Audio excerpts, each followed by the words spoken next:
দেখুন, আমি এখন বৈষম্য বিরোধী ছাত্র আন্দোলনের সদস্য না। আমি বাংলাদেশের বর্তমান সরকারের একজন উপদেষ্টা হিসেবে দায়িত্বরত আছি। তো এই বিষয়ে রাজনৈতিক কি সিদ্ধান্ত বৈষম্য বিরোধী ছাত্র আন্দোলন কিংবা অন্য কারো, সেটা আমি বলতে পারবো না।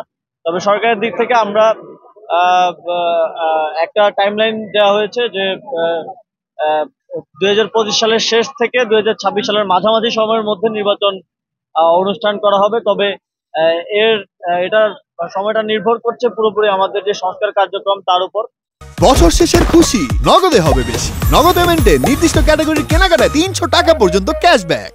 আর সংস্কার আমাদের, আপনারা জানেন যে সংস্কার কমিশন গুলোর প্রায় 3 মাসের মতো হয়ে গেছে এবং কমিশন গুলো খুব দ্রুতই তাদের যে রিপোর্ট সেটা প্রকাশ করবে এবং সেই রিপোর্ট গুলো নিয়ে পলিটিক্যাল পার্টি গুলোর সাথে এবং আরো স্টেক হোল্ডারদের সাথে কনসালটেশনের মাধ্যমে আমরা সংস্কার কার্যক্রমে দিকে সরকার যাবে এবং সংস্কার কার্যক্রম বাস্তবায়নের পরেই আমরা একটা ইলেকশনের দিকে যাব। ইলেকশন কমিশনের নিয়ে কাজ করছি। আচ্ছা, যে স্পিরিটে 24-এর আন্দোলন হইলো, রাজনৈতিক দলগুলোর নির্বাচনে যে চাপ দিচ্ছে, এই চাপটা আসলে সেই স্পিরিটটাকে ব্যাহত করছে কিনা? দেখুন, এই আন্দোলনের যেই আমাদের এক দফা ছিল আহ, আহ, ফ্যাসিবাদী সরকারের পতন এবং ফ্যাসিবাদী ব্যবস্থার বিলোপ, সেই এক দফা বাস্তবায়নের জন্য সরকার কাজ করে যাচ্ছে। ফ্যাসিবাদী ব্যবস্থার বিলোপের জন্য সরকারি প্রতিষ্ঠান এবং সকল প্রতিষ্ঠানের যে ধরনের সংস্কার প্রয়োজন, সেই সংস্কারের এজেন্ডা নিয়ে সরকার কাজ করে যাচ্ছে। সংস্কার কমিশনগুলো রিপোর্ট দিলে আমরা সেই রিপোর্ট অনুযায়ী তা বাস্তবায়নের চেষ্টা করব।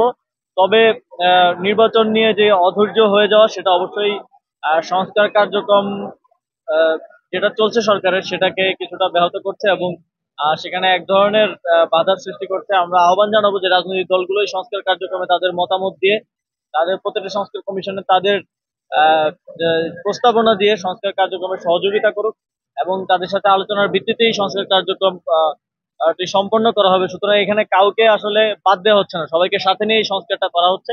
আমরা মনে করি যে পলিটিক্যাল গভর্নমেন্টের অনেক কাজ করার ক্ষেত্রে অনেক বাধা আর অনেক সংকট আছে। সেই জায়গা থেকে এই সরকারের একটা সুযোগ আছে সংস্কার করার, আর সেটা এই সরকার করতে চায় এবং গণঅভ্যুত্থানের জনগণের যে আকাঙ্ক্ষা সেটার বাস্তবায়ন করতে চায়।